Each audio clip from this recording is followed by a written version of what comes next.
Monsieur le Président,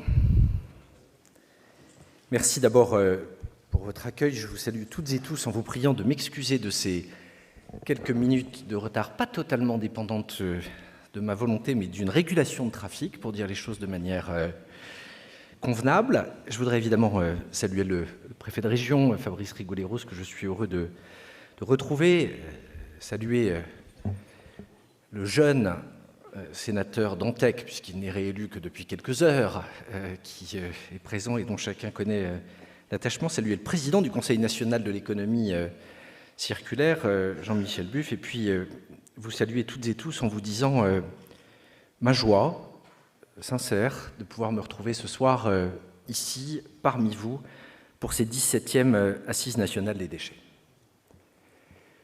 Ce rendez-vous, ces assises, c'est le lieu où, depuis plus de 30 ans, la prise de conscience, la réflexion collective, les partages d'innovation se conjuguent, se font avec la volonté de repenser, de revoir la façon dont nous pouvons collectivement gérer nos déchets pour rendre ce système plus vertueux. Et je salue les collectivités territoriales qui sont présentes, les industriels, les associations, l'ensemble des partenaires, avec évidemment une mention particulière pour les collectivités de ce territoire et au premier rang desquelles pour la métropole de Nantes qui nous accueille. Elles arrivent dans un contexte particulier, la semaine où la planification écologique dans tous les secteurs pour mener les changements systémiques que le dérèglement climatique nous impose a été présentée. Une planification qui va être déclinée secteur par secteur, mais qui d'ores et déjà fixe les ambitions, les efforts que nous devons faire collectivement. Et une planification qui se traduit de façon très concrète, avec ce matin la présentation du budget pour l'année 2024 et 10 milliards d'euros d'autorisation d'engagement, 7 milliards d'euros de crédits de paiement directement consacrés à cette planification écologique. Une planification, elle se conçoit nationalement, mais elle devra se décliner territorialement. Et cette déclinaison, territoire par territoire, que je serai amené à coordonner aux côtés des collectivités territoriales, la Première ministre, demain matin, au Congrès des régions de France, en dira évidemment un mot. Il va sans dire que l'économie circulaire et que la gestion des déchets ont à la fois été au cœur de la réflexion pendant les temps de préparation, puisque l'économie circulaire est au carrefour des deux des trois piliers essentiels de cette planification écologique, à la fois la lutte contre le changement climatique, mais dans le même temps, la préservation de notre biodiversité. Réduire nos déchets, réemployer, recycler, c'est autant de pratiques qui permettent de limiter nos émissions de gaz à effet de serre et d'éviter que les pollutions terrestres et maritimes ne conduisent à des catastrophes pour les écosystèmes, catastrophes qui pour certaines sont déjà en marche. Ça n'est pas ici, ça n'est pas devant vous, que j'ai besoin de rappeler que si nous ne faisons rien dans un domaine aussi sensible que celui de la pollution plastique, en 2060, les experts nous disent qu'il y aura plus de plastique que de poissons dans les océans. Alors, à cette fin, depuis un an, sur ce sujet en particulier, nous nous battons à l'international avec nos partenaires pour faire avancer les négociations indispensables à la signature d'un traité qui puisse mettre fin à la pollution plastique en 2040. Paris a accueilli la deuxième session de ces négociations et la prochaine, qui sera l'occasion de présenter le draft zéro, la façon dont les conférences des parties envisagent de préciser la nature des négociations, principe pollueur-payeur, objectifs contraignants, se tiendront dans quelques semaines à Nairobi. Ces négociations, l'étape cruciale que nous venons de franchir pour la présentation de cette planification nationale, nous sommes, mesdames et messieurs, à un momentum déterminant pour l'essor de nos filières d'économie circulaire. Et tout est lié. Parce que penser que nous pourrons agir à l'international, si nous ne montrons pas l'exemple au niveau national et si nous ne faisons pas notre part, serait évidemment illusoire. Comme le demandait notamment la Convention citoyenne pour le climat, La France est, depuis la loi anti-gaspillage de 2020, le premier pays à s'être doté d'un objectif de sortie des emballages plastiques à usage unique. Et nous sommes, depuis le 1er janvier, le premier pays également à avoir interdit la vaisselle jetable dans la restauration sur place, avec une communication que j'aurai l'occasion de faire dans les prochains jours sur la bonne mise en œuvre de cette mesure.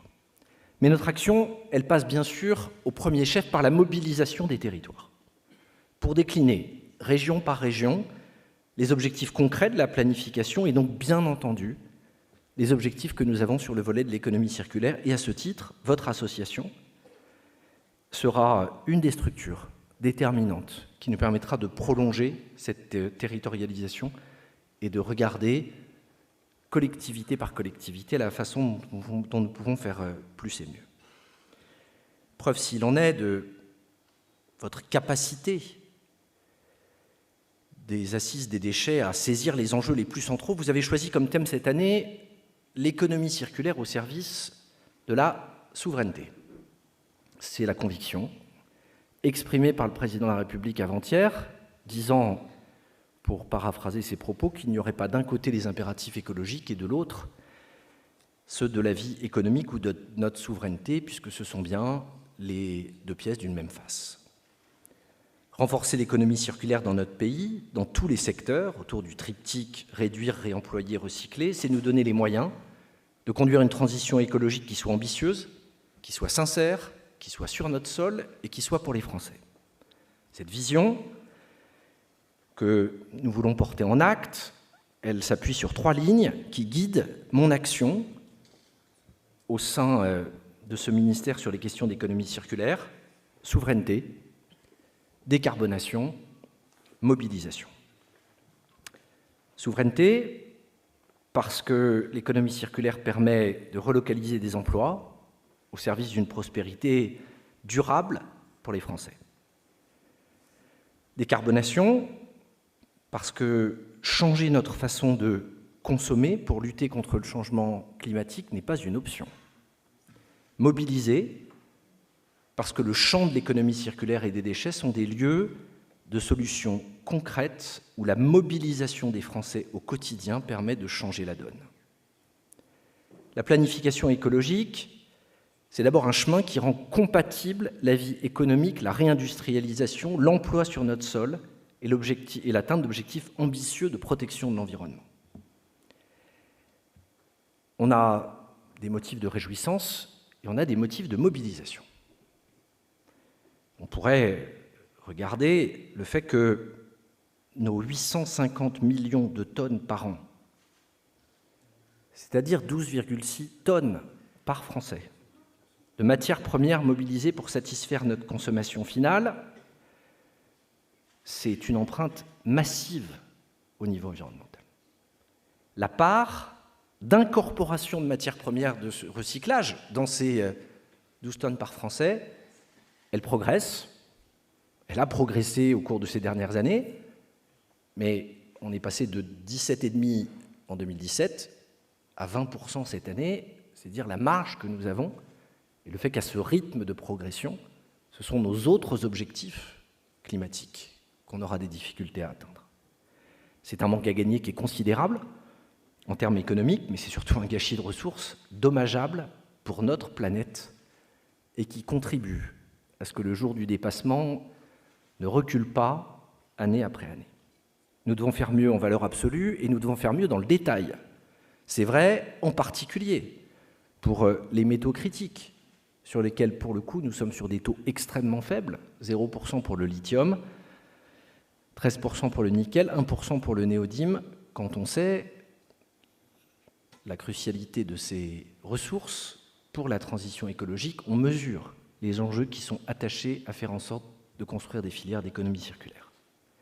La conséquence, et celle-là, elle n'est pas glorieuse, c'est que nous sommes le premier pays exportateur européen net de déchets. Nous exportons un tiers des déchets plastiques que nous collectons. Cette perte de matériaux, est d'abord une aberration dans notre combat écologique, source de surajout des empreintes carbone à nos empreintes d'émissions. Mobiliser tous les leviers de l'économie circulaire, en particulier les outils de la loi AGEC, pour mettre fin à notre dépendance, est une nécessité parce que nous devons collectivement faire plus et mieux. Et à chaque fois qu'on fait progresser l'économie circulaire, on fait progresser l'emploi dans notre pays. Je n'oublie pas que ce sont 500 000 emplois qui sont aujourd'hui dans l'économie circulaire, avec une croissance continue, et que là aussi, la valeur ajoutée brute liée au secteur de l'économie circulaire a dépassé les 41 milliards d'euros l'année dernière. En somme, nous sommes face à un chantier essentiel pour être plus fort et plus souverain, qui nous permettrait aussi de pouvoir développer davantage de talents et d'expertise au service du développement de l'économie circulaire dans d'autres pays qui doivent conduire leur transition écologique. Mais ça n'est pas qu'un enjeu de souveraineté, c'est aussi un enjeu de décarbonation. Et très clairement, lutter contre le gaspillage, faire durer les produits plus longtemps, réparer, réemployer, donner une deuxième vie, recycler, refabriquer, valoriser les déchets, même résiduels non recyclables en énergie, ce sont autant de pistes sur lesquelles, là aussi, nous devons accélérer.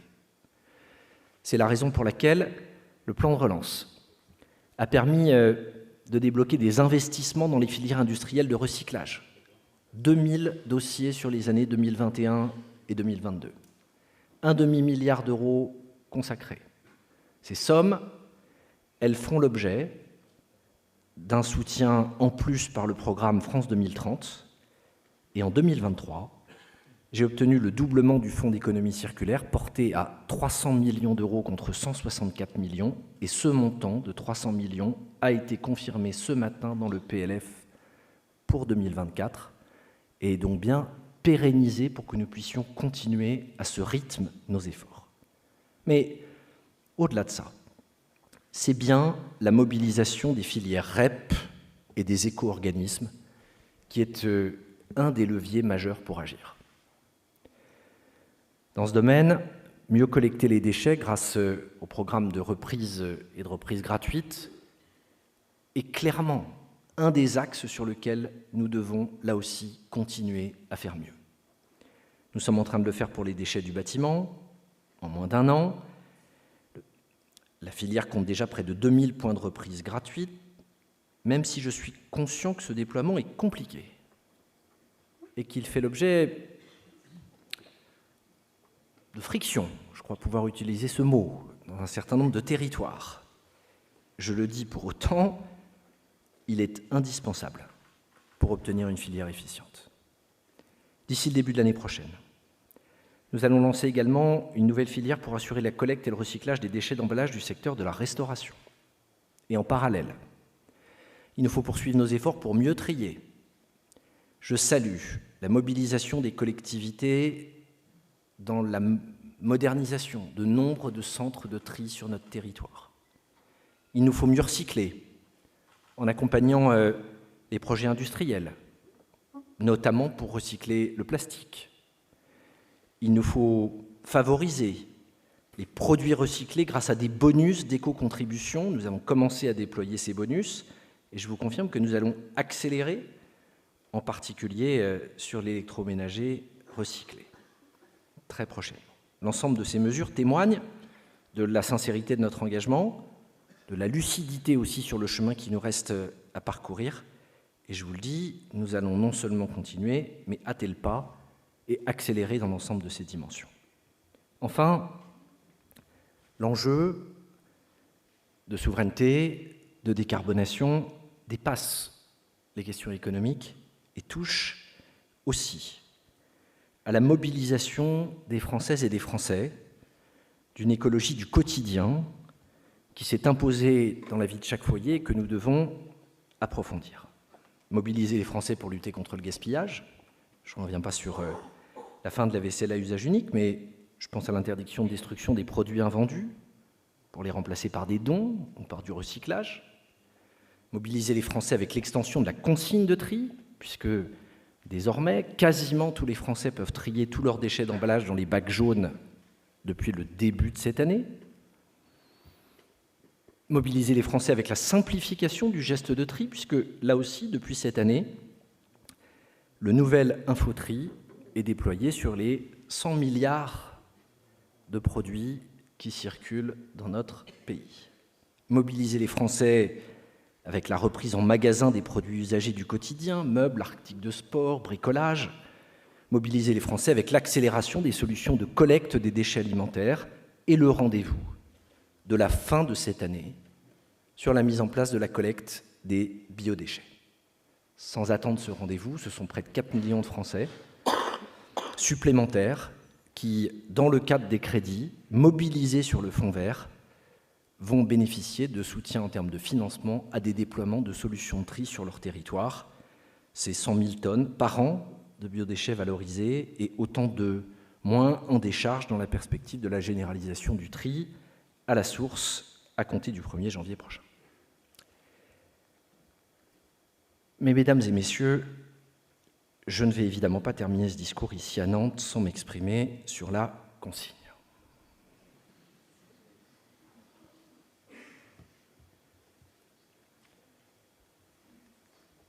Si je résume mes propos, l'économie circulaire est bonne pour la souveraineté, bonne pour l'emploi, bonne pour baisser nos émissions de gaz à effet de serre. Vos métiers participent à la souveraineté, à l'effort collectif de planification écologique, de réduction d'émissions. Mais nous ne devons pas perdre de vue que le meilleur des déchets est et restera toujours celui qu'on ne produit pas. Notre priorité absolue doit donc être encore et encore de réduire notre production de déchets à la source. En parallèle, il est indispensable d'améliorer le tri et le recyclage, et nous ne sommes pas au rendez-vous de nos objectifs européens. Alors ce sujet de consigne, il cristallise les débats depuis des mois. Sans doute parce que c'est un objet identifiable pour nos concitoyens. On croit voir à quoi ça correspond. Même si, quand certains entendent consigne, ils pensent à la consigne pour réemploi, pas à celle qui consiste à collecter pour recycler. Pour éclairer le débat, près d'une dizaine d'études a été réalisée par l'ADEME, dont je salue le travail, pour identifier les leviers permettant d'atteindre l'objectif européen qui est, je vous le rappelle, de collecter 90% des bouteilles en plastique en 2029 pour me focaliser sur le produit le plus emblématique.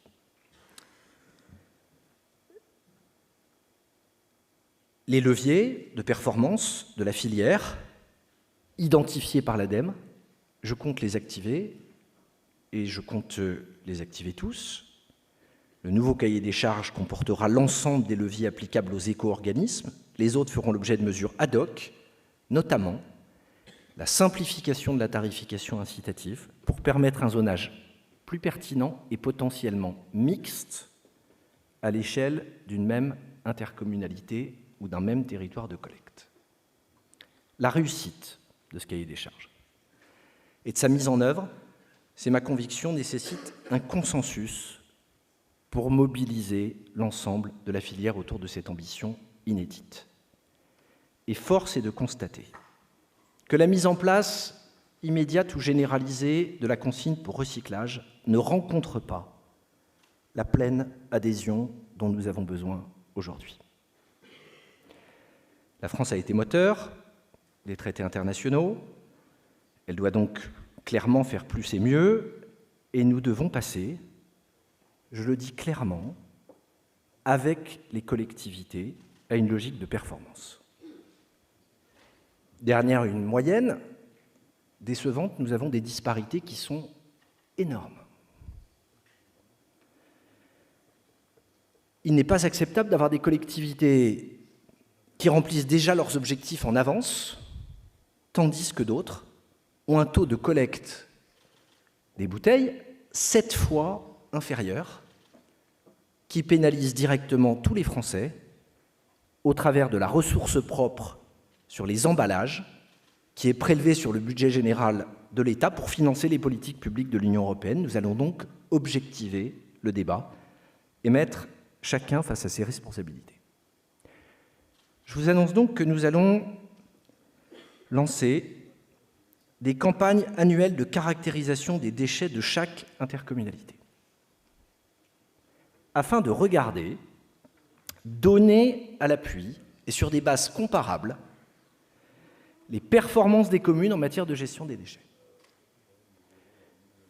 Sur cette base, un système de bonus-malus incitant les collectivités sera activé, afin que les collectivités les plus performantes reçoivent des incitations et que les collectivités les moins performantes contribuent davantage parce qu'elles conduisent à ce que le montant de la pénalité que nous payons collectivement à l'Union européenne soit plus élevé. Nous devrons poursuivre en parallèle nos études sur la consigne, en particulier sur sa potentielle régionalisation, car si nous restions en retard, malgré l'activation des leviers identifiés par l'ADEME et la mobilisation générale, la question de sa mise en place se poserait forcément à nouveau.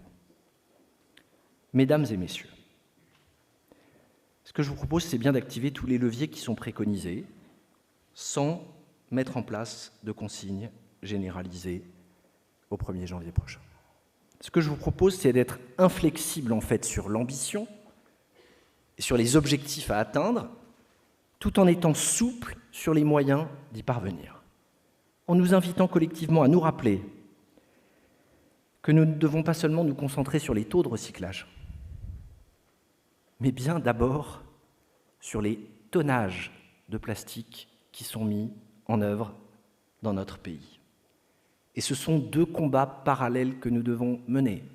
Baisser les tonnages et faire en sorte que sur les tonnages mis en service, nous ayons des taux de recyclage qui soient plus élevés. Puisque certains sont déjà à 90%, puisque d'autres, autour de nous, ont trouvé sans consigne des moyens de parvenir à ces niveaux, des chemins sont possibles, mais ils ne le seront pas sans mobilisation et sans accélération collective pour en prendre conscience. Le dérèglement climatique n'attend pas, l'épuisement des ressources n'attend pas.